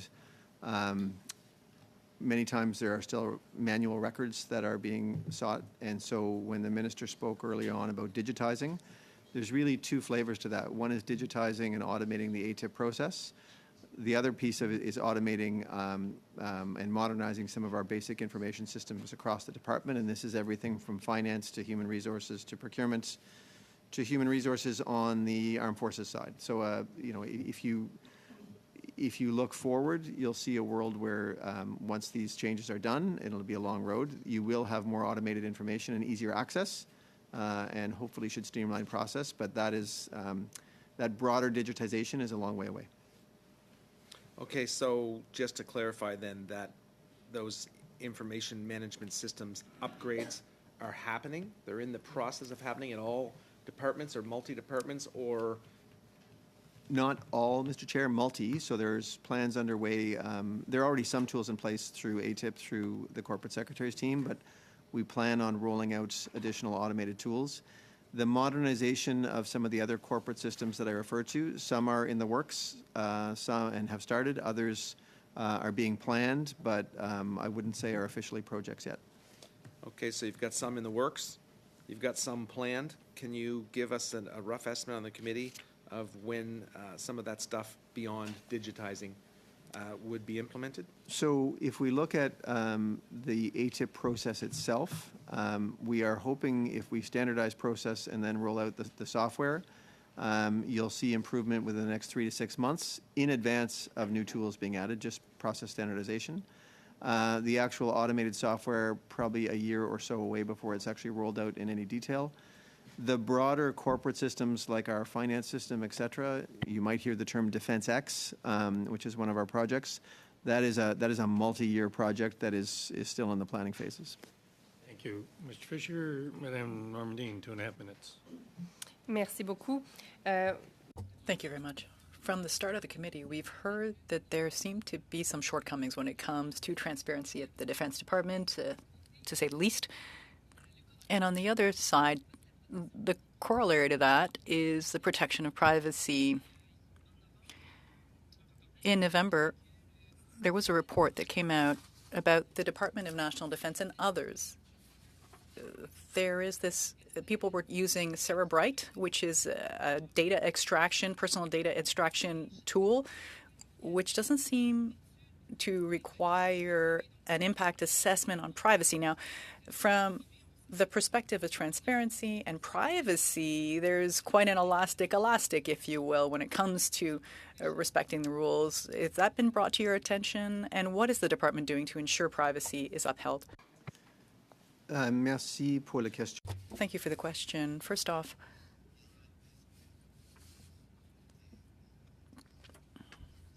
to make an impact assessment, to complete one on the software.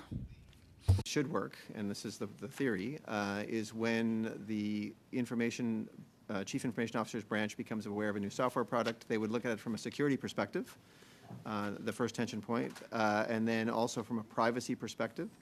And if they believe a privacy impact assessment is warranted, it would then come over to the Corporate Secretary's team to action.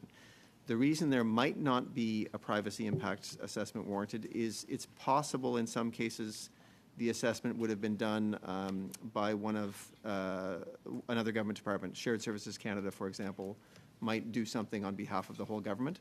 So it's possible there is already one in place from a government-wide perspective.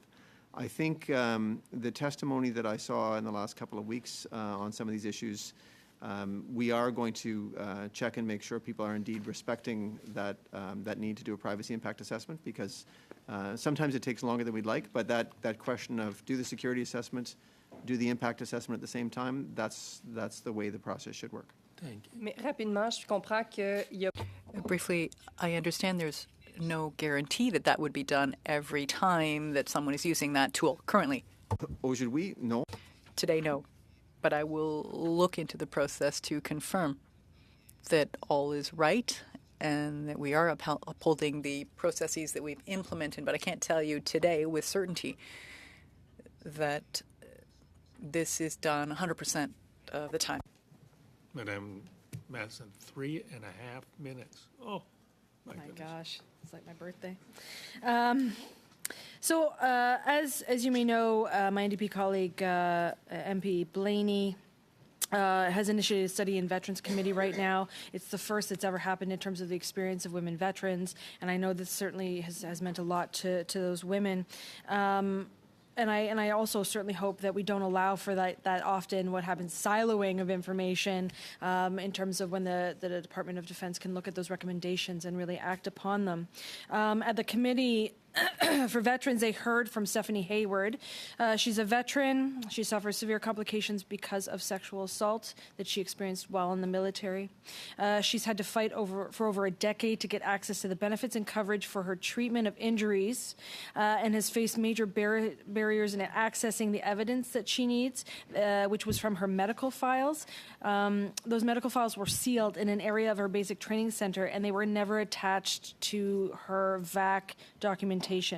So, of course, Stephanie is not the first incident that I've heard of where sexual misconduct trauma survivors have had to fight for access to their own medical files from the department in order to prove their claims for that trauma that they need then through Veterans Affairs. So, can you explain why you don't provide all CAF members with a copy of their medical and personnel files upon the release, and why they wouldn't be attached to their Veterans Affairs files? I will start, but I will need some help from my colleagues to my right. I think, number one, the transfer of medical information from Armed Forces over to Veterans Affairs on release is something we have been working on to improve that flow of information. Privacy considerations have been a barrier, and making sure we respect that law is, I think we've made some good progress, but it's so better than it was. As to why a military member cannot get their medical records on release, I'm going to turn to my colleagues. So I think General Simoneau and I also don't have the answer to that question, but we'll take that on notice and we'll make sure that we get back to you. Okay, I would certainly appreciate that. And just finally, because of my extra whole minute, it's amazing. All of these changes that you're talking about, that oftentimes when we talk about culture change, that takes a lot. Are you receiving any pushback or any problems in terms of those changes that you see? Are we talking about changes related to ATIP or culture change in general here? Well, the access to information. Access to information? No, not yet.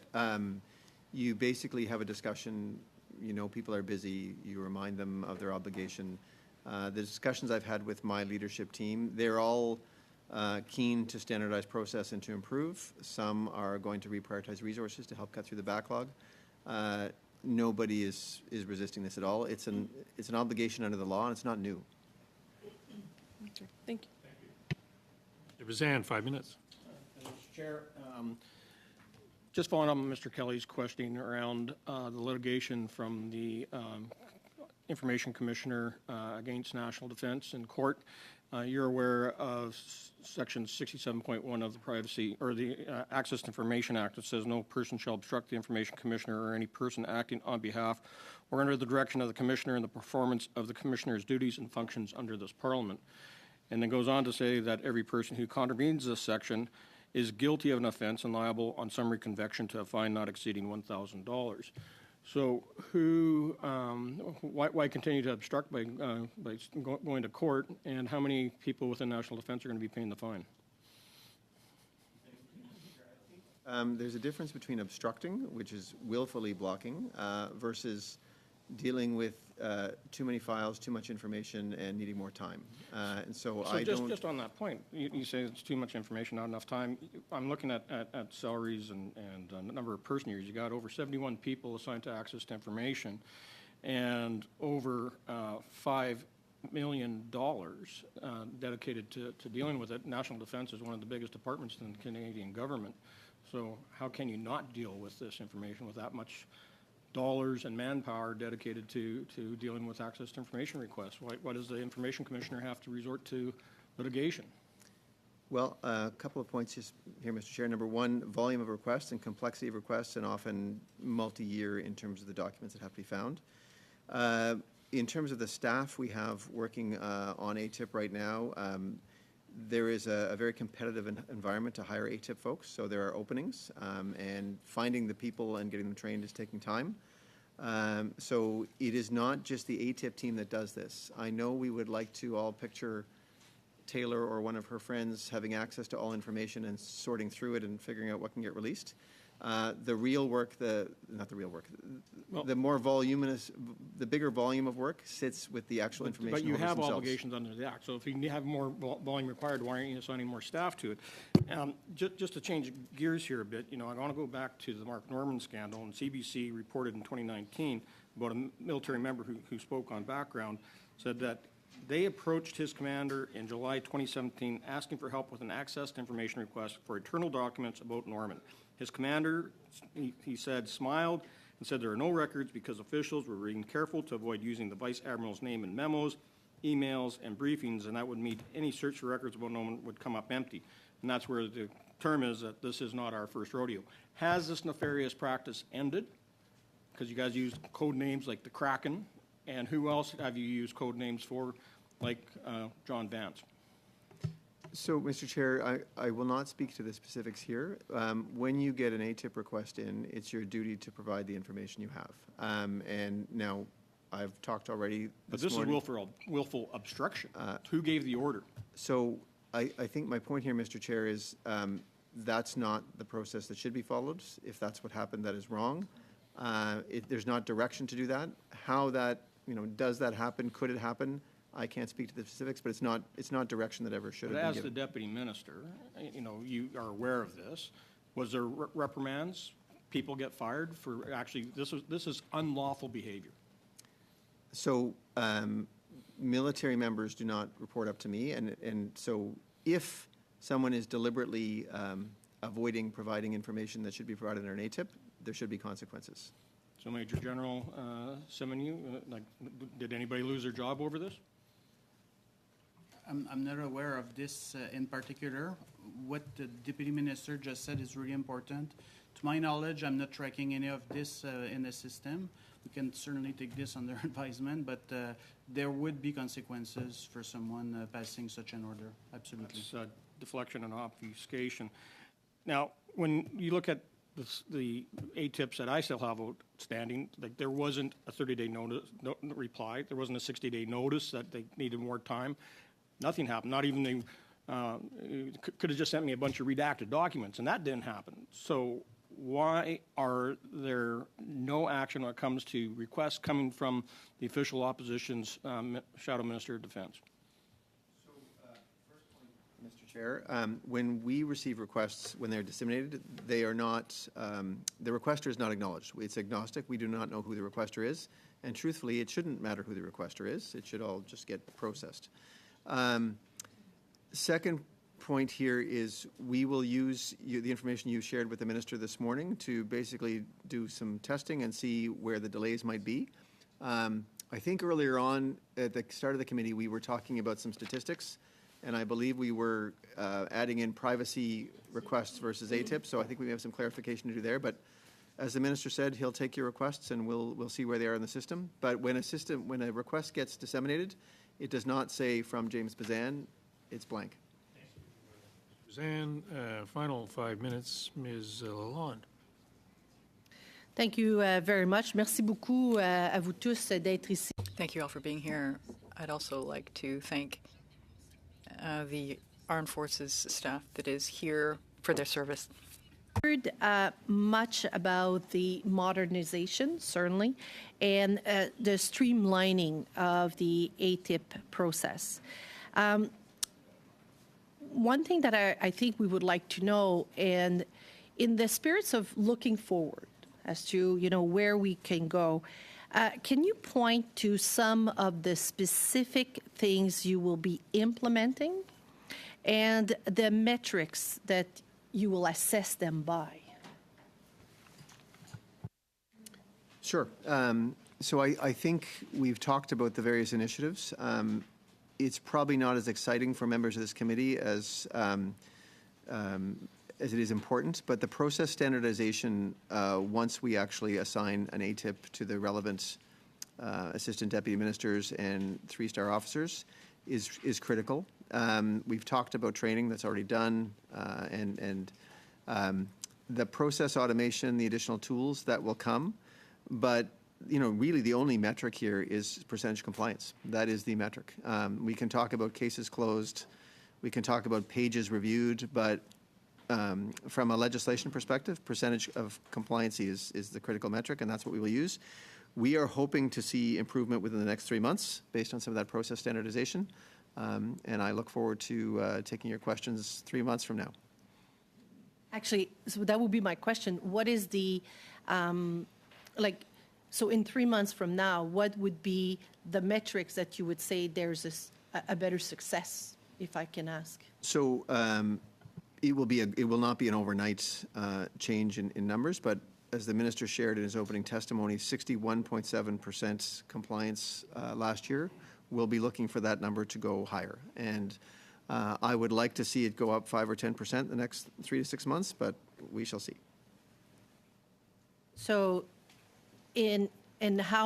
so again, so that 5 to 10% that you hope to see improve, what would be the barrier that it doesn't? Or, like for me, is it do we find excuses, or how are we truthfully tracking that 5 to 10% improvement? So the barrier, if there is any, would be around failure to change internal process to reflect the best practice that gets identified. Because we have some pockets of the organization that do better than others, and we want to take advantage of how they do it and apply that to others. There are 3 or 4 pockets of the organization that really struggle because of volume, and so we're looking to focus in on those. So streamline their process, change it. If we're not getting changes in process, you won't see better results because the volume is just going to keep coming up. Okay, thank you very much. And maybe last, I know we talked very briefly about C-58, and I know, Ms. Paxton, earlier we were making reference to you maybe wanting to clarify a few things just for this committee. Thank you. So I think that we have taken C-58 and really implemented it within our department in the sense of we understand what we're being asked to do. Proactive disclosure is very important, and we are working really hard to improve our compliance in terms of proactive disclosure. There have been some instances where we have had to redirect ourselves in terms of proactive disclosure, and we have done so quickly, and so we'll continue to do that work. I still have time? Okay, good. So maybe I could hear from our Brigadier General and Major General about, sort of the looking forward.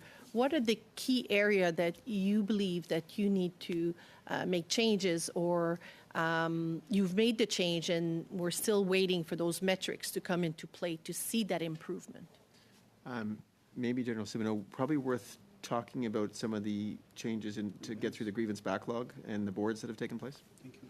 So, Go ahead. So in a nutshell, General Carignan, our Chief Professional Conduct and Culture, conducted many stakeholders engagements.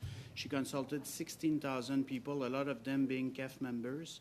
And the number one grievance of observation by our members is our complaint system that is not responsive or timely enough. So to your question, I would say the complaint process transformation ongoing is key. It starts with the grievance system, but then harassment system and all the other systems will follow. And by fall of this year, we're hopeful to have the full system digitalized. The digital form of last week was step 1 of this. Thank you, Ms. Merci beaucoup. That brings to a close our time with you. I want to thank you for your patience last week and your patience this week as well.